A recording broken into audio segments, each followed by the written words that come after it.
Bakakukuk. Treasure Hunting Weekend. Magandang araw sa lahat ng ating mga katiats na nanonood at nagsubaybay sa ating channel. God bless us all. Napakainit ng panahon ngayon. Marami ang na-heat stroke dahil sa heat wave.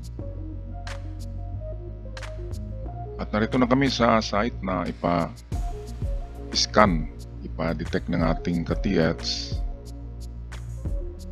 Meron na silang dalawang hukay na nagawa dito. Kaya nais niyang malaman kung alin sa mahukay na ito ang meron o malakas para hindi masasayang yung kanilang energy at effort. Ito yung unang tunnel nila. Malalim na rin yan, nasa 8 meters. At merong sa unahan malawak na may mga bato daw doon. Kaya puntahan din natin yan. Okay, so maganda muna tayo ng ating mga gamit. Unang gawin natin ay gamitan natin to ng manual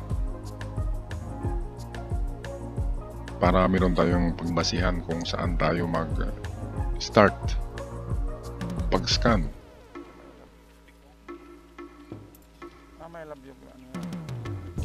Itong pendulum tsaka yung mga locator ay halos pari-pareho lang yan ang ituturo. Meron talagang ma-detect ang mga ganyan. Kulang lang sa kanya yung reading ng value sa na-detect. Pero nakapag-detect talaga yan. Tinesting na namin yan kung saan magtuturo.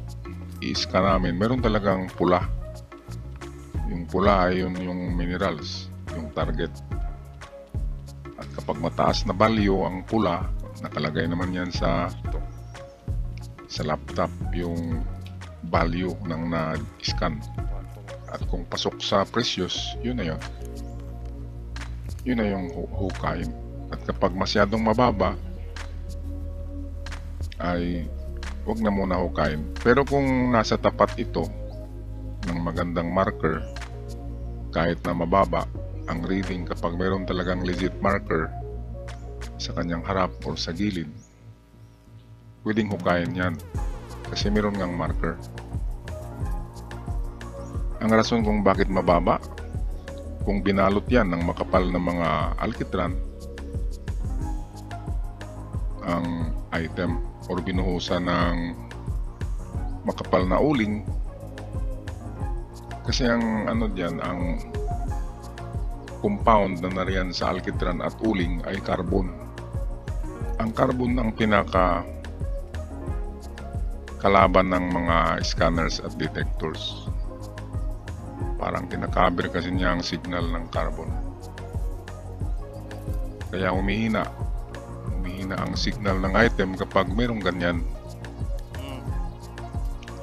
Kaya nga po noon, napakagaling talaga. Alam nila yung mga yung mga counter nila sa pagbaon.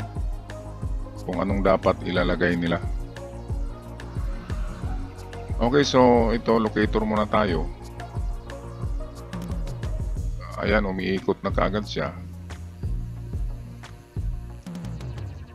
Pinasyalan ko yung malayo, yung kanina, para ma-sure natin kung merong malakas na detection doon. Pero bumalik dito ang locator, kaya ito na yung area na atin ngayon i-pinpoint. Dalawang dowsing to, si Invisible Man tsaka ako. Dowsing natin. Kanina tapos na yan sa pendulum, meron dyan. Tapos na sa locator, meron din. Dowsing natin ay meron din. Kaya dyan na tayo mag-umpisa pag-scan. Merong mga magagandang locator ngayon sa Bourbon Electronica. Tawagan nyo lang si Roniel Bourbon para sa inyong inquiry. Huwag mahiyang tumawag. Ang kanyang numero 0975 6675 030. Merong magagandang locator doon ngayon na bago at maganda talaga.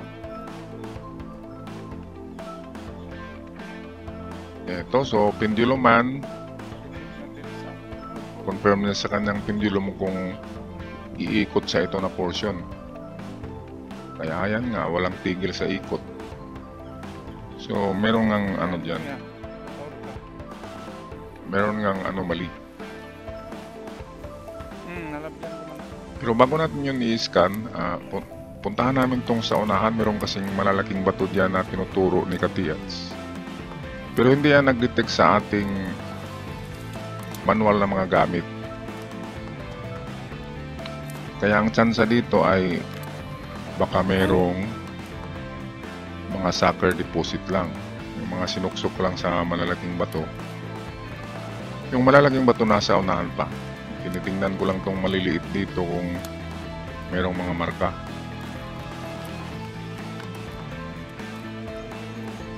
At kapag mainit ang panahon na kagaya ngayon, heat wave, lumalabas ang mga mga ahas, mga banakon, mga cobra, king cobra. Kaya ingat kayo mga katiyat sa pagtresyuhan. Sa akin na lang ay ano na lang pag nakagat wala tayong magawa.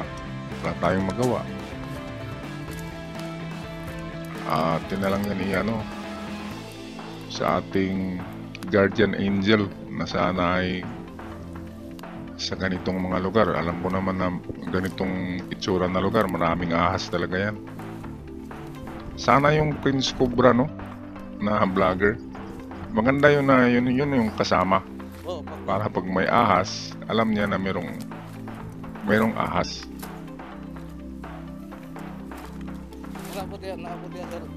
Wala na ako check kay. Okay, so ito na yan. Wala rin biyohe.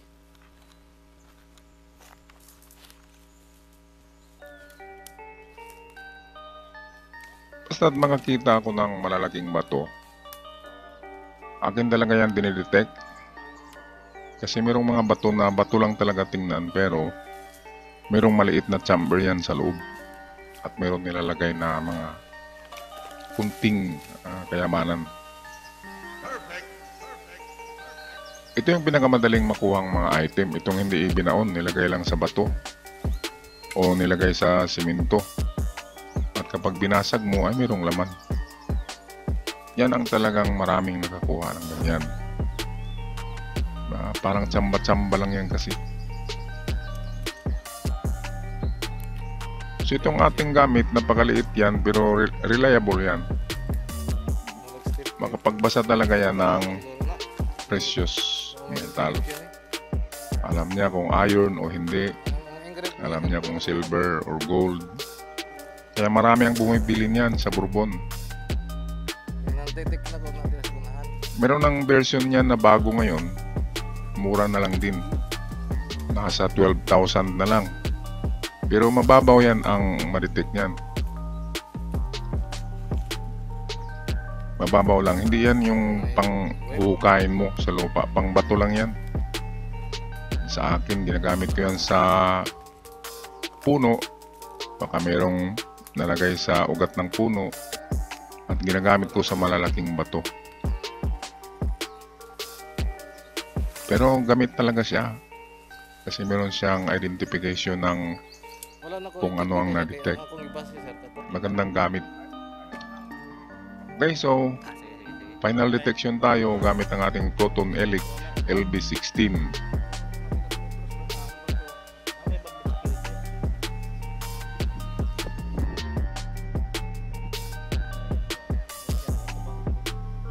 Ito ang daming bumibili dito. Maraming bumibili sa Mindanao niyan. Kasi sa itsura pa nga lang ay astig na.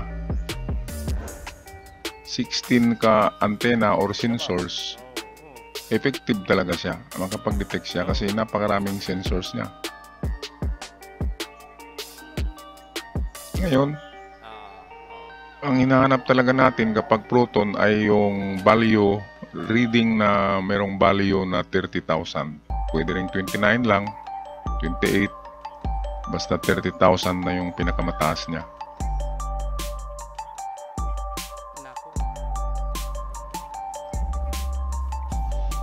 Okay, at meron tayong reading na 4,000. Maganda-ganda na rin yung 4,000. Pwede na rin na anuhin yan, hukayin. Kasi sa dalawang area dito ni Katiets ay itong 4,000 lang ang malaki na reading. Yung dalawa ay meron lamang 2,000 mahigit. Kaya dito na mag-concentrate sa 4,000. Pero hindi pa sure ito na precious metal kasi mababa ang kanyang value. Okay, so hanggang sa muli mga Katiets. God bless us all at ingat kayong lahat.